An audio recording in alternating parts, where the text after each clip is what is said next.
Good afternoon, everybody, and welcome to this special edition, special Mother's Day edition, that is, of the MMA Corner News Show. I'm your host, Josh Davis, alongside my news panel, news manager at the MMAcorner.com, Rob Tatum, and featured columnists at the MMAcorner.com, Jason Shelkey and Trey Downey. Not that you guys are mothers, but happy Mother's Day to you guys. Happy Mother's Day to all of the mothers out there. How's everyone doing? Let's start with you, Trey. I'm doing well. I want to send a special Mother's Day shout out to my mom, Mary Downey. Hi, Mom. Rob, how's it going today? It's going well. I'll do the same. Hi, Mom. And I don't know if Shelky has a mom, but Jason, how you doing? Well, allegedly I have one, and she's out there somewhere. Love her, and I guess since I'm a single dad, I kind of play mom and dad too. So happy Mother's Day to myself. Yeah, I will give you that one. Happy Mother's Day to you, and happy Mother's Day, Mrs. Shelky. We do know you exist. We love you, and happy Mother's Day to you. All right, guys, enough joking around. A lot of things going on this week. Now, in the grand scheme of things, did we have the blockbuster breaking news? No, not really. But we did have some big things that are certainly going on that are going to affect the upcoming events that we have. So let's get right into it. Bellator announced big changes to their pay-per-view event next weekend. Eddie Alvarez is out with concussions and not cleared to compete. And so he has been removed from that fight. It's now going to be an interim title fight. More importantly, though, the fight card has changed, and Rampage and King Mo is now the headliner of the fight, or the headliner of the card. First off, guys, is this still worthy of a pay-per-view event? Second off, give me your thoughts on all the changes with Alvarez injury and the change in that fight, and then Rampage and King Mo being promoted to the headliner. Is this still pay-per-view worthy? Give us your thoughts, Rob. Start with you. I'm having some technical difficulties over here, but I think I'm up to speed with what's going on. It's unfortunate that Bellator's had to go through this now twice with each attempt at a pay-per-view card. The first time they had Tito Ortiz pull out with a neck injury, and they ended up canceling that card and putting it on Spike. And then, Eddie Alvarez, their lightweight champion, suffers a concussion during training, and now we lose the main event again for their pay-per-view card. And no disrespect to Michael Chandler or Will Brooks, who are going to be fighting for the interim title, but nobody wants to see that fight. Not especially compared to the thought of a Chandler Alvarez trilogy. The first two fights were phenomenal fights, fight of the year candidate fights, and now you've got Will Brooks, who won the season 9 lightweight tournament against Michael Chandler, who I think is going to outclass him, and now we've got Mo and Rampage in the main event. I still think there's going to be some decent fights, but I don't know a whole lot of people that are going to want to pony up $35, $45 to watch this card. And Bellator has to keep this on pay-per-view, because if they don't, they're never going to be able to do a pay-per-view again. I mean, if every time something goes wrong with one of their cards, they have to yank it back and put it on Spike, then they're never going to be able to do a pay-per-view. So I understand why they're keeping it on pay-per-view, but I really wouldn't blame people if they choose not to buy this card. Trey, jump in here. Give us your thoughts. I think it's going to be very, very telling for Bellator how this event ends up doing. We're going to end up seeing how many casual fans were really being brought in for the Mo and Rampage, and how many people were just buying it for the Alvarez and Chandler. I think it's going to be a big thing. As Rob said, I definitely agree that Bellator has to keep this on pay-per-view. I mean, first of all, you can't keep changing. What does it say about your product, in people's eyes? You're presenting this card as something that people are going to spend money on, and then one fighter drops off, and then it's instantly not worth the money anymore. I mean, that doesn't look good in the eyes of fans in the end. I mean, a lot of fans, because the fight's not happening, think that it's not worth the money. But as you're valuing your product, I think that you have to keep it on pay-per-view. And another thing that I was interested to see in all of this is the second time this has happened, and it seems like both times people have almost, took glee in Bellator's misfortune, that this is falling apart. People are, almost happy to see Bellator's misfortunes, and I don't get that at all. We're missing out on a great fight, and competition always breeds better MMA, and having this big card on pay-per-view was only going to breed competition and possibly, get the UFC's eyeballs to show that they really need to do something as far as bolstering up their pay-per-view cards if this card did well. As far as the new fight between Brooks and Chandler goes, this might not be the right time for that fight because everybody and their uncle wanted to see Chandler Alvarez 3, but I've thought for a while now that Will Brooks was going to be the next guy to get up there and challenge Chandler Alvarez. Whether he's ready on a week or two notice, I don't know, but I think we're going to get a lot better fight than what people are thinking. And one last thing, I wish Bellator would have been a little bit more proactive in making the change to this. They supposedly knew about the injury for 2 weeks, but Alvarez didn't pull out until yesterday morning because one of Bellator's heads went down to see him. They could have sent that down there, got doctors moving, got the ball rolling on this earlier if they had any inkling that the fight might be canceled. Shelky, give us your thoughts. It says something about Bellator's product whenever we're sitting here talking about if a card's pay-per-view worthy because of one fight being yanked from the card. Now, while I think that they have a great product, then again, we are the people that are watching this stuff day in, day out, every week, every show. For the casual fan, that's not so much. So I think that's why we have these conversations, while we're having it for the second time now, except for this time they're going through with it. The rest of the card beyond Rampage Jackson, King Mo, a lot of people don't know who Will Brooks is, so a fight against Michael Chandler for an interim belt, that kind of devalues the whole, you earning your title shot thing by going through the tournament that Bellator's always promoted. And then you have Shlemenko and Tito. Big deal is Tito Ortiz. Tito Ortiz has been relevant since 2003. Come on, be serious here. And beyond that, no one can name one other fighter on the card. And so I hate that this is happening to Bellator, but it just shows that they need. I think that they need a little more depth in their talent pool, so that way, whenever one little mishap goes wrong, it doesn't seem like the world's collapsing on them. Well, I think at the end of the day, like you guys said, the bottom line is Bellator had to do this as a pay-per-view. They've been preaching about it for a long time. With the injury to Alvarez, while it sucks, you can't go back. You have to go forward with it. And I think they know they're going to eat this card. I don't think they're expecting to do big numbers. I mean, they're still going to talk about how great these fights are. But trust me, the people at Viacom are no idiots. Bjorn Rebney's no idiot. He knows that this isn't a pay-per-view worthy card at this point in time. But what do you do?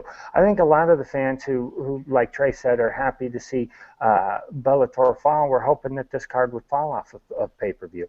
The fact is, fans don't want to pay for Bellator pay-per-view because they've been getting all these fights for free. We got Michael Chandler Alvarez 1 for free. We got Michael Chandler Alvarez 2 for free. So why are you now going to make us pay for the third one? So I understand where fans are at with that, but Bellator's trying to make money, and one of the ways they think they can do that is with the pay-per-view market. This card is going to bomb. It will probably end up killing them as far as pay-per-views go, but we'll have to see how it goes. Now, even with Will Brooks and Michael Chandler, like Rob said, Will Brooks did win the lightweight tournament, so it's not like Bellator just pulled him out of the thin air and said, you're getting the title shot. He is a tournament winner. He did earn his title shot. So with that being said, it does follow their lines. It's just a little crappy. The fight card is still decent, though. You have Clint Jackson and Mo Lawal, then Will Brooks and Chandler, Ortiz and Shlemenko. Paige Rainey will probably be the fight that steals the show at this point. Those guys really do match up well together. I do look for that to be an exciting fight. And then you have Ivanov versus Volkov. So and the heavyweight tournament final. So it's still a decent card, not pay-per-view worthy though. But again, Bellator had to do it. They didn't really have a choice. You can't go back and say, you know what, we'll give it to you for free. All right, moving right along. A lot of other things going on related to the UFC. A couple of fight announcements came out, injuries came out, all of that kind of stuff. The first fight that I want to get into, Chad Mendes is getting his rematch with Jose Aldo. First off, do you think Mendes deserves this rematch? Second, do you think he's going to win? And third, I'm going to say this, after Jose beats him a second time, what's left for Aldo and the lightweight division? Guys, give me your thoughts. Let's start with you, Trey. I'll tell you this right now. Come August, I believe, 2nd, 2014, there will be a new UFC featherweight champion. I'm calling it right now. I know you guys, especially Rob's feelings on Aldo and how he'll disagree with this statement, but I legitimately think that we might have had Chad Mendes might be the featherweight champion right now if it wasn't for the most blatant and fight-changing fence grab in the history of MMA. This Mendes clearly deserves the fight. He's been on an absolute tear, knocking people out left and right since Dwayne Bang Ludwig went to Team Alpha Male. He's not going to be the official head coach then, but I'm sure he's going to help Aldo or help Mendes out a lot in preparing for this fight. It's one of the biggest fights that the UFC can make. Mendes has been ranked the #1 contender for a long time. The other guys are kind of tied up. Cub Swanson, Jeremy Stevens, those guys are going to fight and probably get the next contender out of that. And if Aldo wasn't going to move up to 155, this is the fight to make. It's a big fight, and I think it's going to be a great fight. And I really do think that we're going to see a new featherweight champion come August. Rob, give us your thoughts. I agree with Trey on one thing. Chad Mendes does deserve another title shot. Beyond that, I don't agree with anything you just said. You can say all you want about that fence grab at UFC 142, but the bottom line is Mendes would have still had to stop Aldo somewhere in that 25-minute time frame, and that's something that nobody else has been able to do. Not, Uriah Faber, Frankie Edgar, the list goes on, the guys that Aldo has just outclassed. And, Mendes wasn't winning that fight before that. Even if he gets him to the ground, I'm not convinced he's going to be able to stop Aldo. And I think that's true of this next fight. I mean, Chad Mendes is without question the second best featherweight in the UFC. But second best doesn't mean he's going to beat Jose Aldo.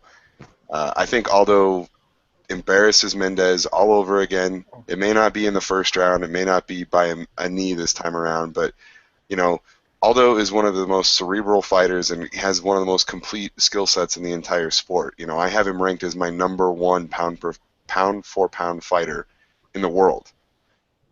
He keeps his belt on August 2nd. And, after that, I don't think you can keep rehashing the same contenders over and over for him. I think it's time for him to move up. I think it's time to see what he can do at 155, whether it's Anthony Pettis or Benson Henderson. All these fights that people have talked about for years. Let's see what he can do in the bigger weight class where he's not going to be, quite as big and dynamic. He might actually have to fight off a couple, wrestlers that are bigger than him, because even Mendes isn't quite as big as he is. So Aldo keeps his belt. Let's see him at 155. Shelky. I really think that this is the only fight left for Aldo at 45. And then after he, sorry, Trey, I'm with Rob on this one. After Aldo completely dismembers Mendes for a second time, I think it's going to be time for Aldo to move up to 155. He has nothing left to prove at 45. There's no other fights that make sense for him in that division. He's truly cleaned out that division. And to further promote him, they need to move him up to 55. And I like Rob's idea of Ben Henderson. I don't think that you make the fight with Pettis right off the bat, or whoever the champion is right off the bat. Give him a top 5 guy, and then I think that if Aldo wins that, then you have an easy case for giving Aldo a title shot at whoever's holding the belt at 55 at that time. But yeah, this is the last fight Aldo should have at 45.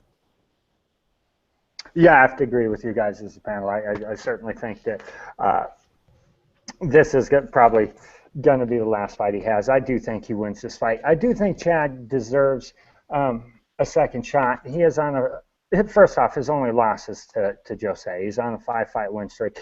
The only thing I struggle with is his last 5 fights. I mean, the competition isn't all of that spectacular. We got Cody McKenzie, Yatsin Meza, Darren Elkins, Clay Guida, and Nick Lentz. I mean, if we're just being honest, no disrespect to anyone on that list, but they're not world beaters. They're not the upper echelon of that division. I would have liked to seen Chad Mendes fight someone like Frankie Edgar, because I will always have Frankie as the pinnacle of whatever division he is. He's Frankie, but that's a fight that I would like to see. Now, after Jose whoops on Chad, sorry Trey, after Jose whoops on Chad again for the second time, if he doesn't go up to 155, I will not buy a pay-per-view that he's a part of, because it doesn't make sense. If he's going to, again, continue to prove that he is the best pound-for-pound fighter on the planet, like Rob said, he's got to go up to 155 and fight these guys that are bigger, are stronger than him, and again, prove that he can compete with the best in the world at other divisions. And I'm going to say that the fight with Pettis is the one that needs to happen. Both those two did all that jaw jacking. Pettis called him out and ended up ducking the fight when it really came down to it. That is the fight that needs to happen. If Pettis is able to beat Gilbert Melendez and keep his title, you can't run your mouth the way he did and then duck the guy when it comes time to sign the contract. That's the fight fans want to see. That's the fight the UFC needs to make happen, in my opinion. All right, moving right along. Again, back to the injury notes. I hope it's not going to be the summer of injuries, but they're starting to pile up. Junior Dos Santos suffered a hand injury and was replaced by the man that I love, Fabio Maldonado. Now, I do not think that this fight necessarily should be a main event fight, but that's not my decision to make. Is the fact that Fabio's the replacement, and this is still going to be the headliner, is this a testament to the lack of depth at heavyweight? Spread itself too thin, or both? What do you guys think? Let's start with you, Shelky. Number one, I really like this fight. I don't care if it's not a main event or if it is a main event or not. I mean, Fabio Maldonado, he's one of those guys I will always watch. But I don't think it's necessarily showing a lack in the division or showing the UFC spreading itself too thin. I think it's more of a timing issue because you have all the other top heavyweights currently locked in the bouts. And Dos Santos was the only one really without, that they really had to fight by Stipe at the time when the fight was booked, and all the rest of them, obviously their availabilities aren't there, and so I think they're doing the best they can. I think bringing in Maldonado's still going to give the fans an action fight to headline that card, but it does suffer from loss of name value. People that have been watching that know who Maldonado is know that he's going to come and he's going to bring the fight. It's going to be super exciting, but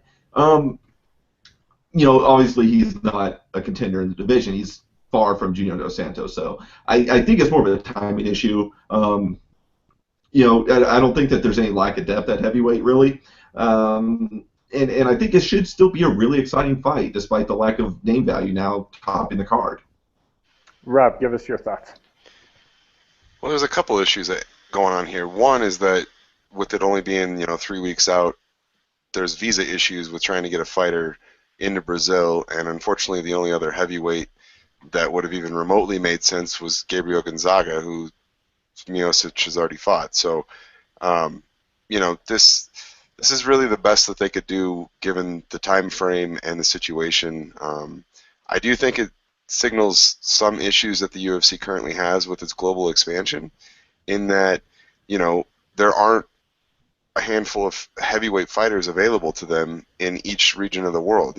Basically you've got Dos Santos and you've got Gonzaga down in Brazil, and if one of those goes down and the fighter's already fought the other one, you're done. And that's exactly what happened here. I mean, it was either pull Miocic from the card and lose the headliner altogether, or play the shell game and slide a light heavyweight who might even be a middleweight, into a main event. And it's really interesting to see what's going to happen in this fight. I mean, if they stay on the feet, Maldonado's boxing might make for an interesting fight. Mayosic is a Golden Gloves champ. He certainly has the skill set to stand and trade if he wants to, but let's not forget this guy's a Division I, wrestler who is going to have a huge size advantage in this fight. I wouldn't be surprised at all if Mayosic just gets a takedown, pounds him out, and this fight's over in the first round. But I think the UFC didn't have a whole lot of options here, and I think that's something they're going to struggle with going forward,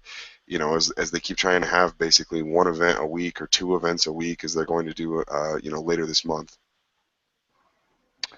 Trey, give us your thoughts. I definitely agree with Rob's sentiment on how the fight's going to play out. I think that's exactly how we could see it play out, with Miocic taking Maldonado down and pounding him out very early. As far as the depth and the spreading itself too thin, I think it's a little bit of both in this case. The heavyweight division is not deep. Plain and simple, it isn't. It's the most right there, right with 205 actually. The two glamour divisions in the UFC are the two divisions with the least amount of depth. There weren't really any other fighters that they could have pulled to come up and take this fight as far as a main event goes. And at the same time, you can't fault the UFC for not having.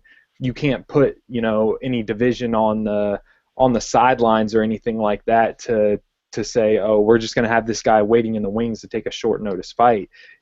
When you don't have that many guys in the division, you have to get them all booked up. And it also has to do with the depth of the card. It used to be, when you would see something like this, you have a solid. That's the whole point of a co-main event, is you have a solid co-main event to where if something like this happens, you can boost it up into the main event spot.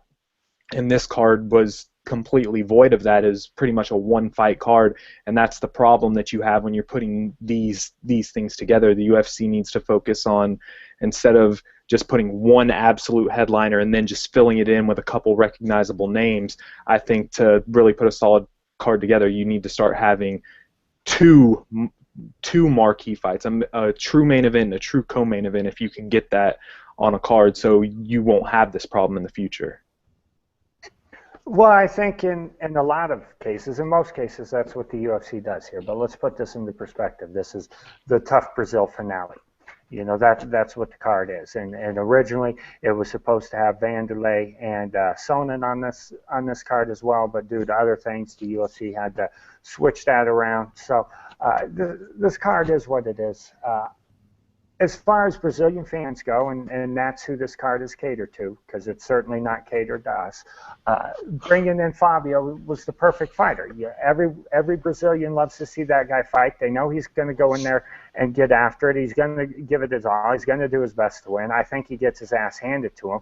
Like Rob said, he's a welterweight fighting at light heavyweight. So, he certainly does not have the size, the strength, or anything like that to compete with Miocic. However, if Stipe just says, "Hey, let's box," let's turn this into a boxing match and see who's better, he's going to land his punches. There's no question about that. But Miocic's no idiot. He's going to take him down. He's going to get on top of him and, like Rob said, beat the crap out of him, probably in the fight in the first round.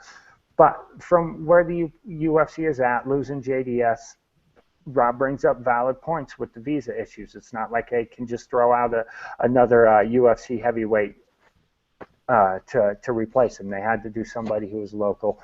Not a whole lot of talented UFC heavyweights hanging out in Brazil. So it is what it is.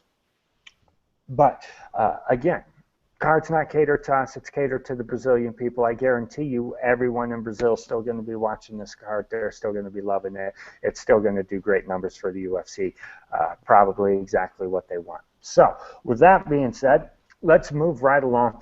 UFC Fight Night 40, Brown versus Silva. Matt Brown doing what Matt Brown does. waiting until he gets hurt and then deciding to lay out an ass whooping.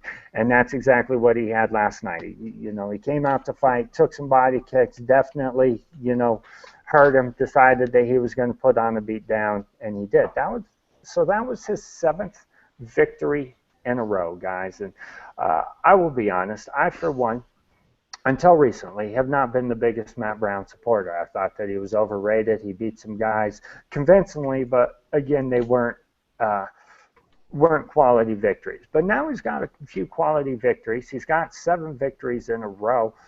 Where does he fall in the welterweight title picture? I mean, is he a guy that deserves a title shot? Does he need to fight one more time to get it? Give me your thoughts. Rob, I want to start with you on this one. 7 fights in a row in the UFC is nothing to ignore. Like, I don't care what division, who he's fighting. That's a tough task. I mean, there's only 3 other fighters that can claim that, and all of them have belts. So, Matt Brown has done something that very few people in the sport have been able to do, and 6 of those wins have been stoppages, which is in itself a very impressive feat. It's really unfortunate that Matt Brown had to pull out of his fight with Carlos Condit at UFC on Fox. A few months ago, because he wins that fight, Matt Brown might already have a title shot in his, within reach. And, there's good things about George St. Pierre stepping away from the sport because it kind of opened up this division. But at the same time, there's bad things because now you've got all these guys that are contenders, posturing for the top spot, and Matt Brown is in kind of a heap with a lot of good guys. Carlos Condit, Tyron Woodley, Rory McDonald, Robbie Lawler's still in there. And I wouldn't argue for a second if Matt Brown got the next title shot. Do I think he's going to get it? No. I just don't think it's going to happen. Unless Johnny Hendricks is out for a significant amount of time, I think Matt Brown has to win at least one more fight before he gets a title shot. Personally, I think he should fight the winner of the Jake Ellenberger-Robbie Lawler fight at UFC 173. I mean, just the thought of Robbie Lawler and Matt Brown, yeah. I don't think there's a single one of us here that would argue with that fight. And honestly, if he can beat Robbie Lawler, then you cannot argue for a second that he should be the next to challenge Johnny Hendricks. Oh, without question. Now, real quickly before I move on to Trey, Rob, let me ask you this. Can Matt Brown beat Johnny Hendricks? I mean, because honestly, if you're the UFC, that is something you're considering when you're making a title fight. Yes, this guy deserves a title shot, but is there any conceivable way that he can win this fight? Rob, let me ask you: can Matt Brown win this fight?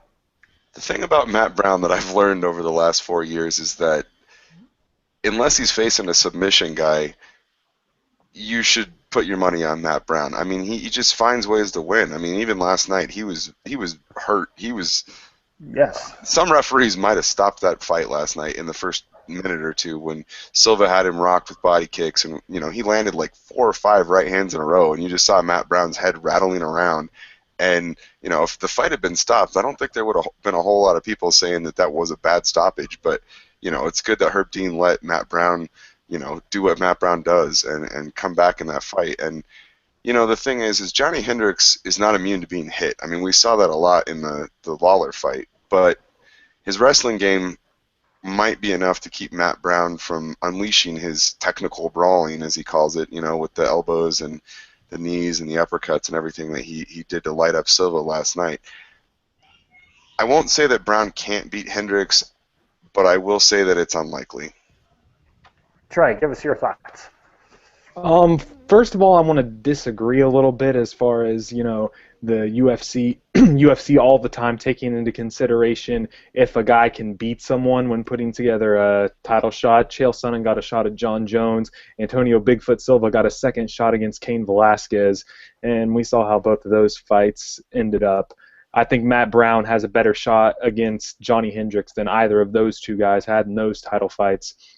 When you go into MMA, and the UFC has said it before, the 2 most important factors in getting a title shot are winning and putting on exciting fights. And over the past few years, no person has done that better than Matt Brown. if we rewind back to I think the first episode of this show after the Hendricks and Lawler fight, everybody was talking about Nick Diaz, Hector Lombard, all these guys getting title shots, and I still brought up Matt Brown then. I think you could say that you wouldn't argue if Matt Brown had to fight Robbie Lawler or something. I would argue if Matt Brown had to fight another fight before getting a title shot. 7 fights in a row is something that none of these guys that are in title contention have gotten even close to. Yes, they fought a higher level competition.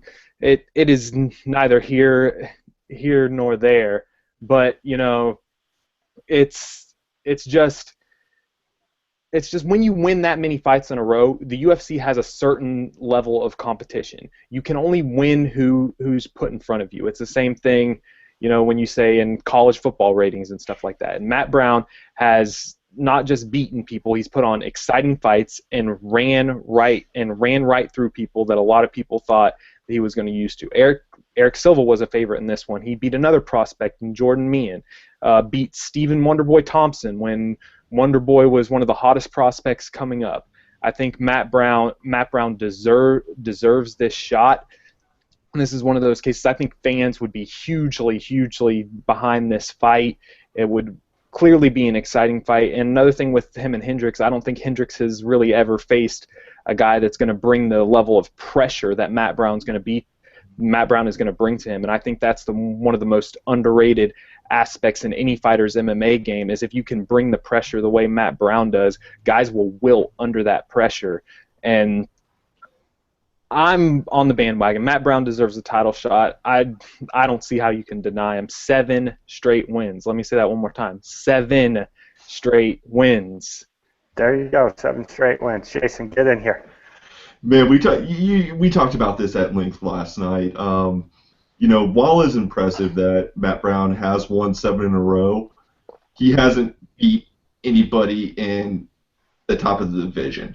And we threw out a list of potential opponents for him to fight. Hector Lombard, the winner of Ellenberger Lawler fight, I think would be really good. Or, if the UFC will do it, don't be scared, homie. Get Nick Diaz against Matt Brown. People would love to see that fight. And I think if Matt Brown would win any of those 3 fights, I think there would be no denying the fact that he is a legit contender at 170. I know he has been flying under the radar for a while. I'm glad that he's finally getting his props after all this time. But I don't think a win over Eric Silva gets you a shot at the title. I think that he does need to get a win over someone at the top of the division before we can start talking about putting him against Johnny Hendricks or whoever the title holder may be whenever that time comes.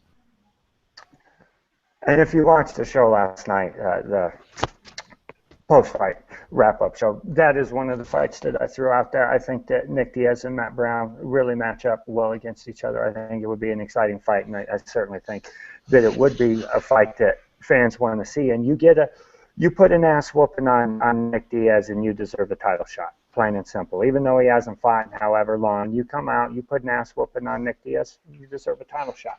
However, let's look at Matt Brown's 7-fight win streak. And again, you beat up 7 cans in the UFC, and you're a legit dude. But when you're talking title shot, when you're saying that you're better than all these dudes, Chris Cope, Stephen Thompson, Luis Ramos, Mike Swick, Jordan Main, Mike Pyle, Eric Silva is probably the top of that list.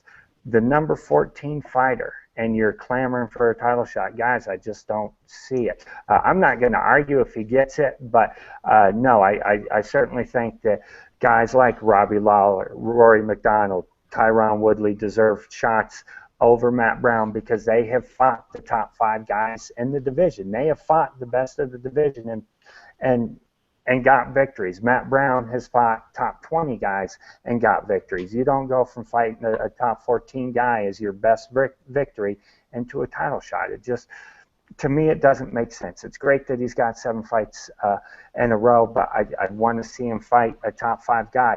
Had he not got injured and he beat Carlos Condit, then yeah, we'd be talking title shot without question. But I think he still needs that that big-time victory before we throw them in there with the likes of Johnny Hendricks. And then I love Matt Brown. You brought up great things about his style. Here's the thing. Johnny being so much shorter is going to go right under his pressing forward action, put him on his ass, and beat him up from the ground. So styles make fights. And again, while I love Matt Brown, he's really growing on me. I think he's still got some time to go. All right, guys.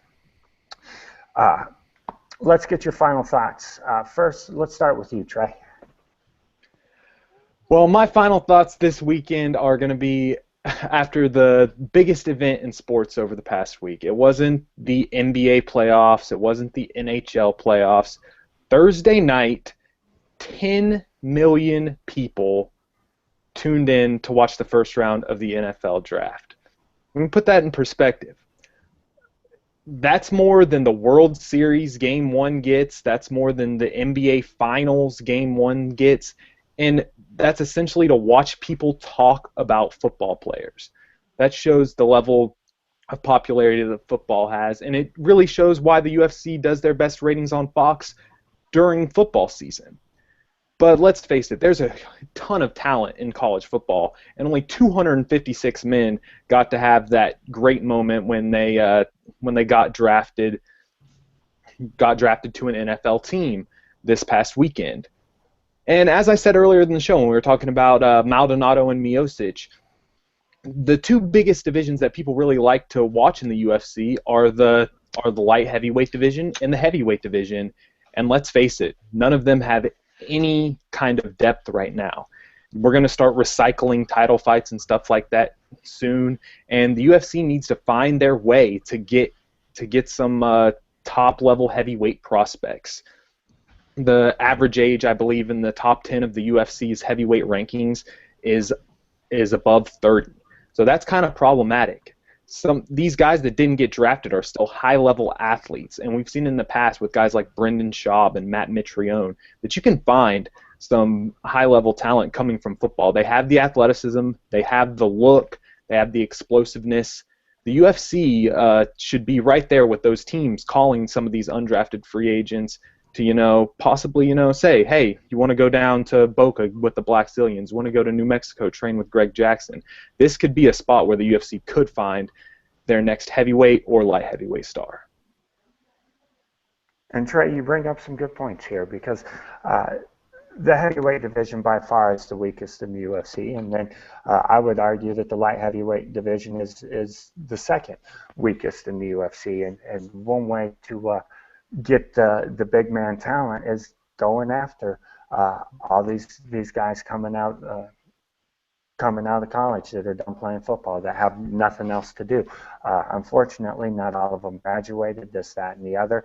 This provides an opportunity for them to continue to compete athletically and the opportunity to make money. So it definitely makes sense. And guys, less than 1% of all college athletes make it as professionals in their sports of choice. Less than 1%. There's over, I think 500,000 people that play football at the collegiate level, and like Trey just said, 256 of them were drafted. That's insane. So there's a lot of college athletes out there that are going to need a place to go and start training mixed martial arts. Come to the UFC because we'd love to watch you compete. All right, Shelky, give us your final thoughts. Well, it seems that after every MMA event, I'm not even going to say UFC, every MMA event, we complain about judging, we complain about stoppages, either a stoppage was too early, a stoppage was too late, a judge shouldn't have scored a fight this way, blah, blah, blah, blah, blah, on and on and on. We've beat the proverbial dead horse. And last night we were talking about this, and I thought Josh brought up a really good point of having a standardized training program for anybody who's going to be an official in the sport of mixed martial arts. Because right now you can go to any number of places, you pass a course, or sometimes all you really have to do is send an application into your state athletic commission, and they'll just stamp it, and you're an MMA official. I think that in order to judge an MMA fight, or to referee an MMA fight, there needs to be standardized classes so everybody's on the same page and everybody is held to the same expectations. Across all 49 states with athletic commissions. So I think that would really, really help the sport. There would be consistency in the judging. There would be consistency in refereeing. And I think overall it would just be very, very good for the fighters, for the fans, for the promoters, for everybody involved.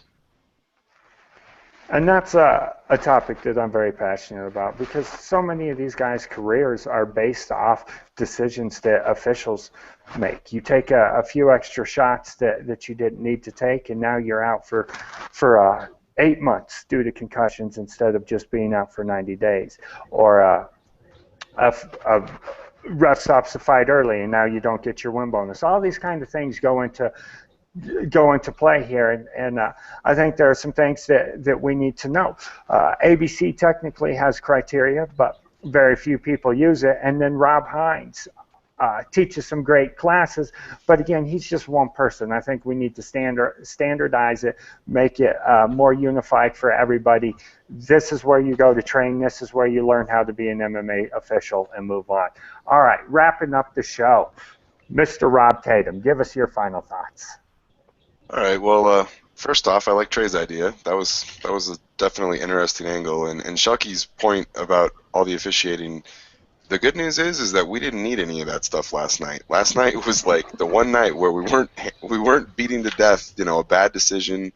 There might have been a questionable scorecard or two, but for the most part, all the fights went well last night. But my final thoughts this week kind of surround some news that came out earlier this week about UFC heavyweight Stefan Struve, who has been out of action for about a year with a heart problem. He had a leaky aortic valve, and he's actually going to be returning to action at UFC 175 against Matt Mitrione, and it's good to see him overcome that. And the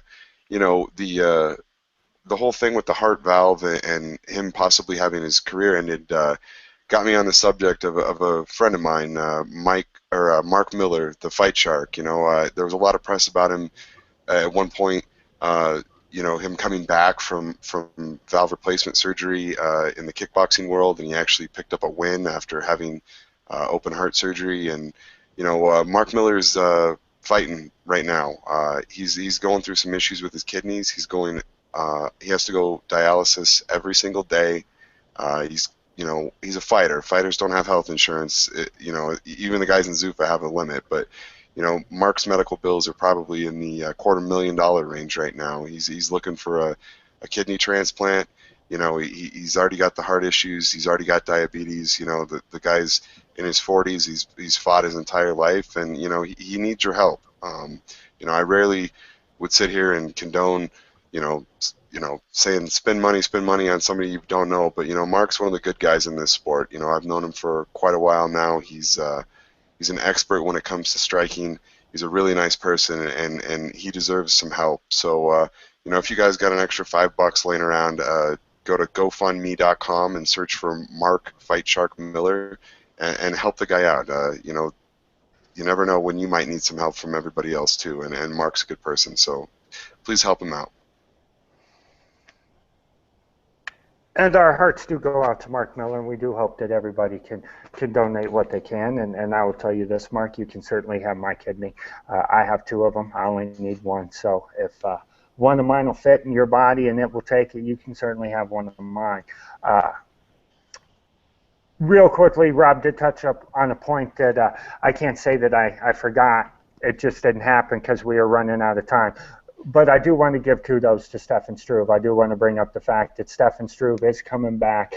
He is slated to fight Matt Mitrione. And after all of the hard issues that Stefan Struve has had, for him to come back and be able to take this fight, it's excellent. This is a topic that we will hit again moving forward. But that is our show for today, guys. I do want to thank my panel, Jason Shelke and Trey Downey, featured columnists at the MMAcorner.com. News manager at the MMAcorner.com, Rob Tatum. Guys, we will be back next Sunday, same time, 2 p.m. Eastern. Everyone else can do the math. Until then, keep living the MMA Corner lifestyle. We'll see you next week.